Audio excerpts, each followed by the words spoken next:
All right, so are you ready for this one? Because we're diving into a story that's got it all tech sustainability, maybe even a little bit of controversy. Sounds intriguing. So Elon Musk's xAI, the minds behind that colossal supercomputer in Memphis, Right? well, they're planning to build a water reuse plant right alongside it. Oh, wow. That's an interesting combination. Cutting edge tech and essential infrastructure all in one place. Yeah, it's not exactly what you'd expect from a tech company, right? To suddenly jump into the world of water recycling. Definitely makes you wonder, what's the motivation behind it? Is it corporate responsibility? Are they trying to secure resources for their future operations? Or maybe? Or maybe it's a savvy business opportunity. Could be. That's what we're here to find out today. Okay. So we've got two key documents for this deep dive. Okay, let's hear it. First, we have the official contract for xAI's land purchase from the city of Memphis. Fair enough. Makes sense. And second, we have this flyer from a community group called Protect Our Aquifer, and they've got some interesting points to raise about the project. So we've got the official agreement and the community perspective. Exactly, two sides of the same coin. Let's start with that contract then, shall we? What's xAI promising? Okay, so the contract states that xAI is committed to starting substantial construction within 1 year of closing the deal. No time to waste then. About procrastination. And there's this reversion clause. A reversion clause? What's that? It basically says that if xAI doesn't start building within that year, the land goes back to the city. Ah, so it's like a safety net for the city. Exactly. Yeah. It's there to make sure this doesn't become another one of those abandoned projects you see around town. Right. Makes sense. It keeps things moving. So the contract also mentions the purchase price. How much are we talking? A cool $820,000. Not bad. And it states that xAI needs to get all the necessary approvals, including a nod from the Landmarks Commission. Oh, well, the Landmarks Commission. Now that's interesting. What do they have to do with a water reuse plant? Yeah, it seems a bit unusual, right? It suggests that the project might have to blend in aesthetically with the surroundings, to preserve the look and feel of the area. I hadn't thought of that. Makes you wonder what the design's going to look like. Okay, so let's switch gears for a second and bring in that community perspective from Protect Our Aquifer. Sure.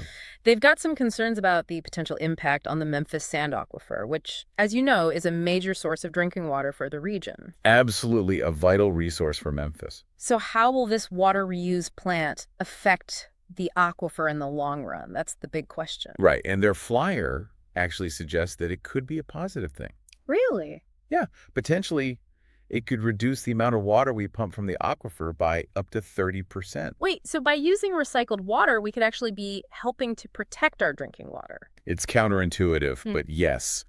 If industries like xAI, TVA, Nucor Steel, if they're all using recycled water, they're not drawing as much from the aquifer. So that could slow down its depletion and maybe even reduce pollution? It's exactly. Less demand, less strain on the aquifer, less chance of contamination. Okay, I see the upside, but protects around. Our aquifer also raises concerns about transparency and community engagement. They felt like the city council vote on this land sale was a bit rushed. I can see why they'd feel that way. Yeah.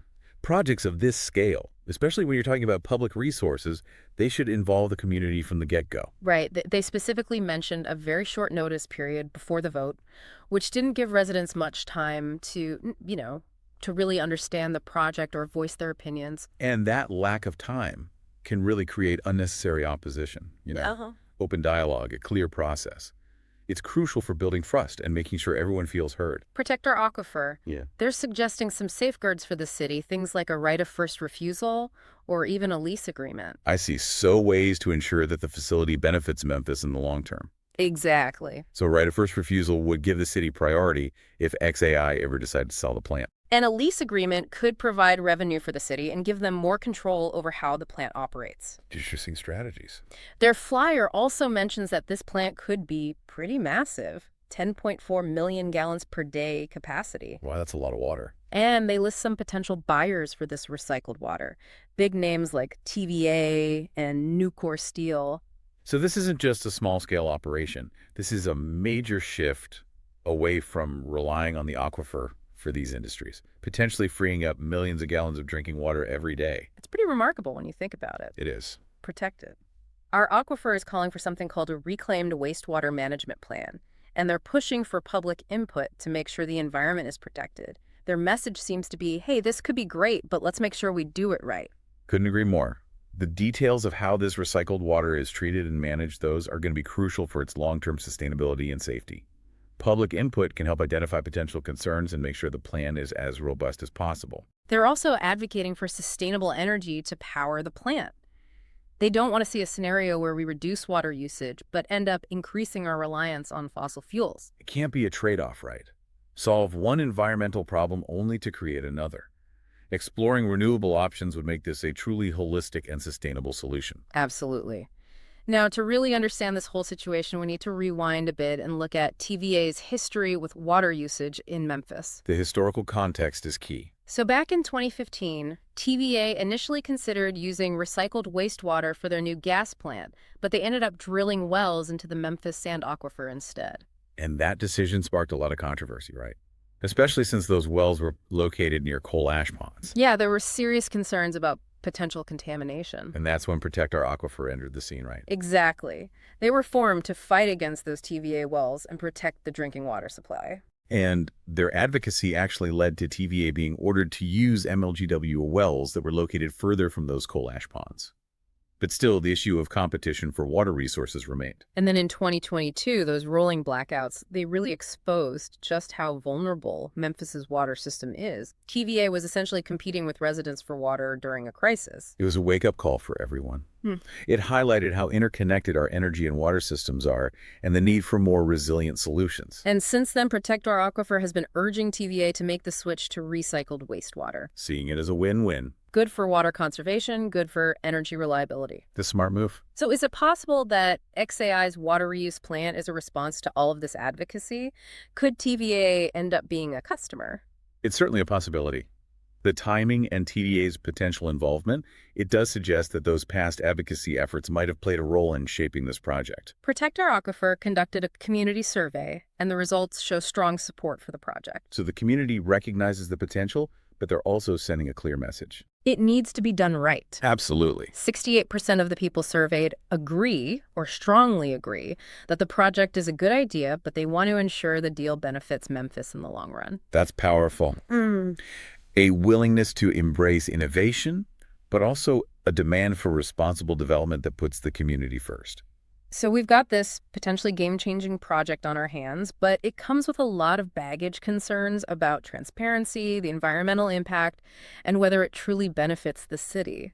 It's a lot to untangle. It is. It really is. To see how this will all play out, we need to delve into the specifics. How does this plan actually work? What's the technology involved? What are the potential consequences for the environment?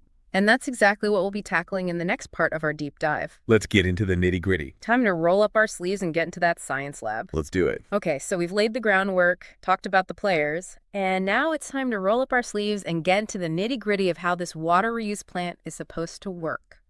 I feel like we're about to enter the science lab. Yeah, you got it. And you know what's fascinating to me? The science behind water reuse is actually pretty complex, even though the concept itself seems pretty simple.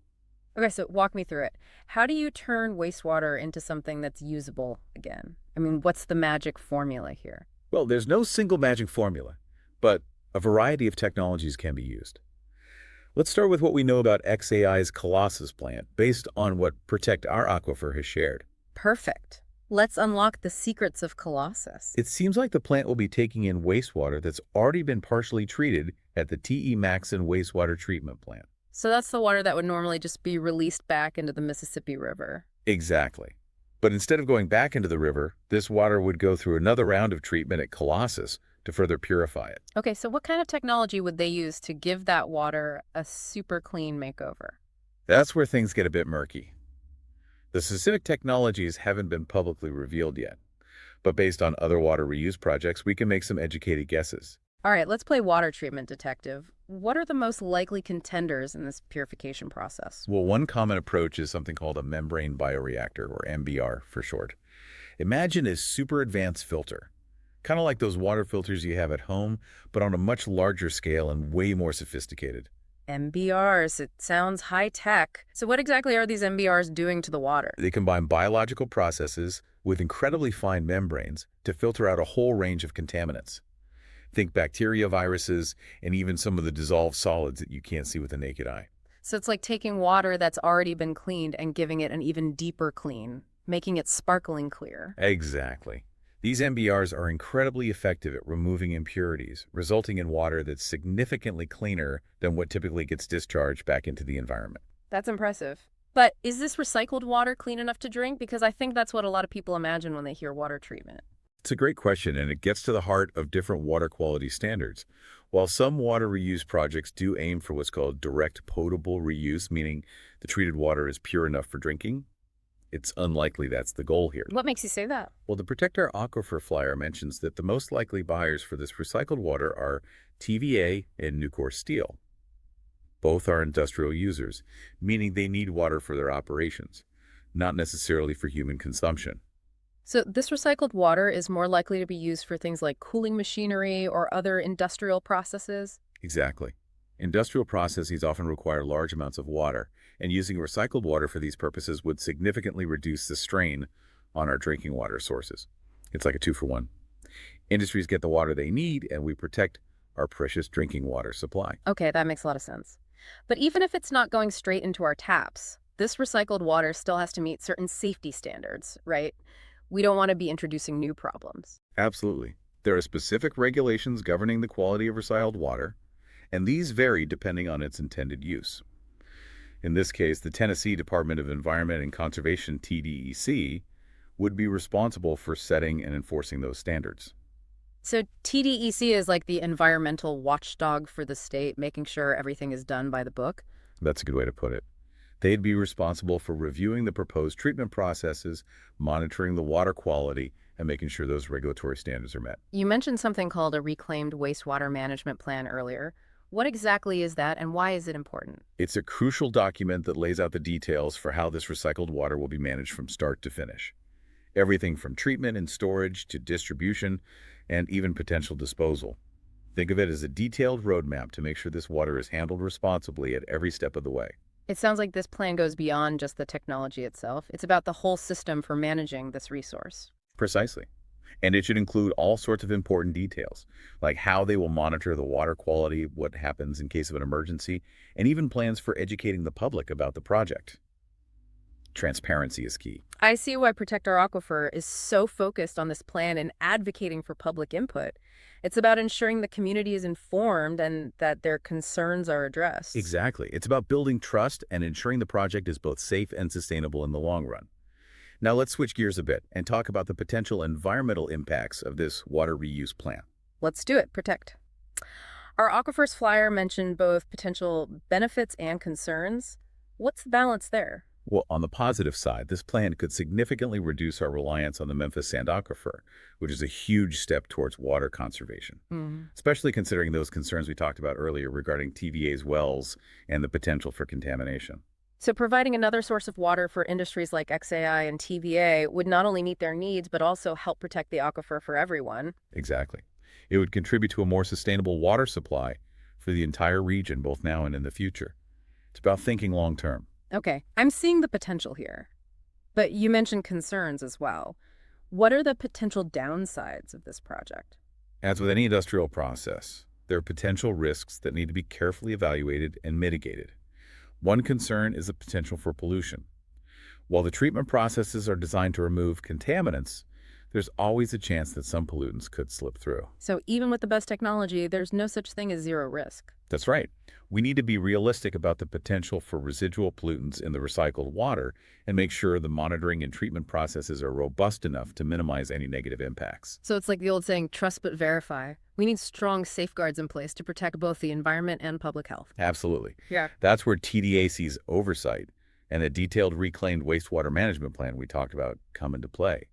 They are crucial for ensuring this project is done right and with minimal risk. Another concern Protect Our Aquifer brought up is the energy usage of this plant. They're worried it could end up increasing our dependence on fossil fuels. That's a valid point. Running a water treatment plant takes a lot of energy, and the source of that energy matters a great deal. If they're powering it with coal or natural gas, it would be a bit contradictory to the goal of promoting sustainability, wouldn't it? Yeah, we'd be trading one environmental problem for another. Ideally, this plant would be powered by renewable sources like solar or wind. Absolutely. That would make this a truly sustainable solution and set a great example for other industries and communities looking to implement water reuse projects.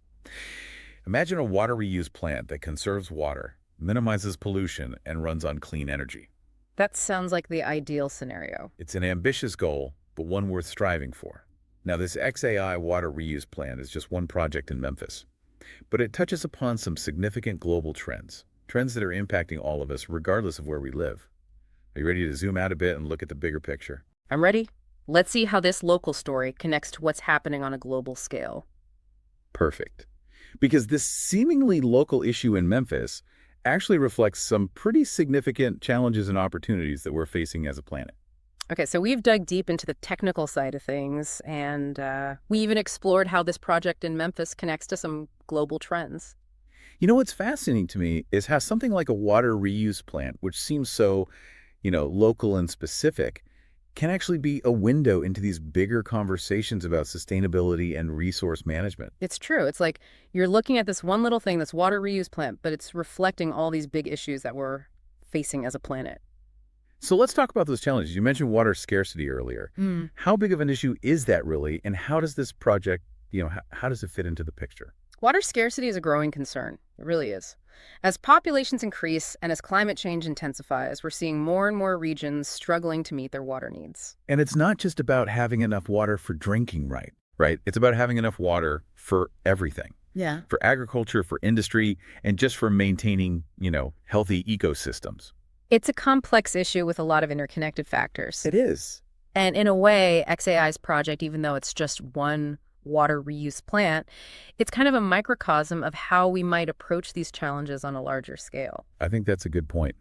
It really highlights the growing importance of finding alternative water sources.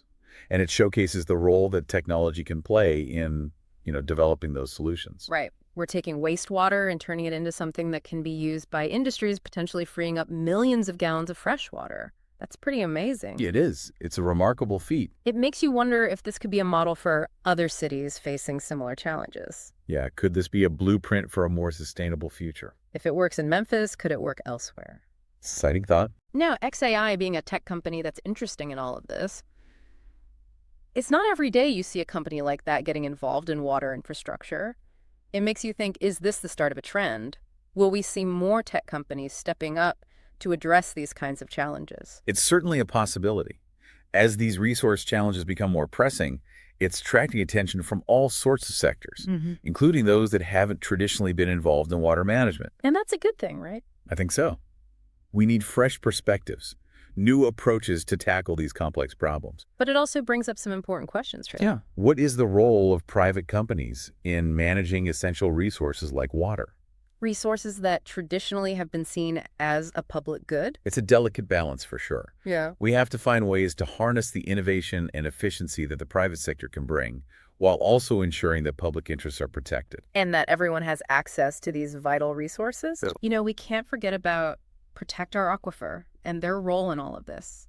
Their persistence in advocating for transparency, community engagement, and a fair deal for Memphis, it's really inspiring. They're a great example of how powerful a community voice can be, especially when it comes to shaping decisions that impact the environment and public health. It's a reminder that we all have a role to play in ensuring that projects like this are done right. And that they truly benefit the communities they're supposed to serve. Staying informed, asking questions, and holding our leaders accountable. Those are all crucial aspects of being engaged citizens.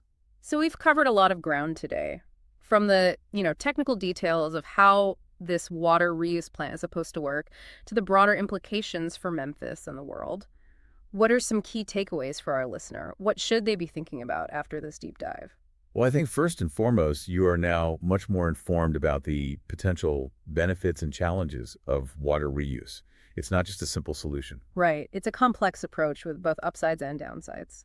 And that knowledge empowers you to participate in these crucial conversations that are happening in your own community. Ask questions, voice your concerns, advocate for responsible and sustainable solutions. Remember, this project in Memphis is just one piece of a much larger puzzle. We are all interconnected, and the choices we make today will have a ripple effect on the future of water resources. Not just for us, but for generations to come. It's about recognizing the water as a precious resource and that we all have a shared responsibility to protect it.